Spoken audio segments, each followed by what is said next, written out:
إما نحن وإما الفاسدين. هذه هي المعادلة، ما ثماش معادلة غير. هذه بلادنا وما نشكر راية عندكم اللي عديتوا في السيلون يا أستاذ أكثر من اللي نعديه في بيوت الإقامة في السجن. مدة 10 أيام في سيدي بوزيد عدتهم في السيلون، بما فيهم عيد الأضحى. في السيلون عيد الأضحى يا أستاذ معديه في السيلون. شنو هو السبب يعني؟ السبب هي ضغوطات من أنا بحثت في ملف القمح المسرطن، ملف الحرائق في الشمال الغربي التي أتت على صابة القمح الوطني، ثم ملف القمح المسموم اللي دخلوه للبلاد. فهؤلاء وضالع فيهم الملفات هذم، ضالعين فيهم رجال أعمال بالجهة وقيادي في حزب معروف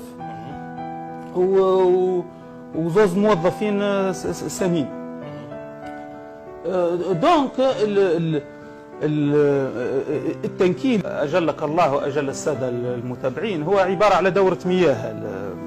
السيلون هذا مظلمة تفوح منها روائح كريهة، رطوبة، بق، فيها جميع أنواع البراغيث، يطيشوا له المربوط زاورة ضبعي هو يتصرف، يتفرشها، يتغطى بها. صقشة اللحم ما ذقتهاش في العيد الكبير. الواحد مش جيعان سبحان الله، أما عيد معيد. من سجن برج العامري اللي تعرضت فيه للتعذيب الأشد، وقعدوني على عصا خشبية. يعني عاود لي شنو قلت لو سمحت؟ قعدوني على عصا السجانين، قعدوني على عصا. البارح بعد التعذيب معناها تكوني عرض.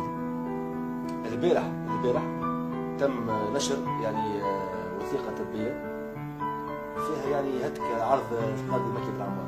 هذا اللي حصل، وهذه فضيحة لهم هما، مش ليا أنا. يعني مربوط ما فيش فخرة. يعني سجين عمل لك العملة هذه ولا؟ لا، السجانين عون السجن، السجانين معناها أعوان السجن. والله العظيم غاب كلام بالحكاية. يعني عون سجون السلاح هو اللي عمل لك العملة هذه. اي نعم العوان. يعني نحاولك حوايجك 5 أنفار.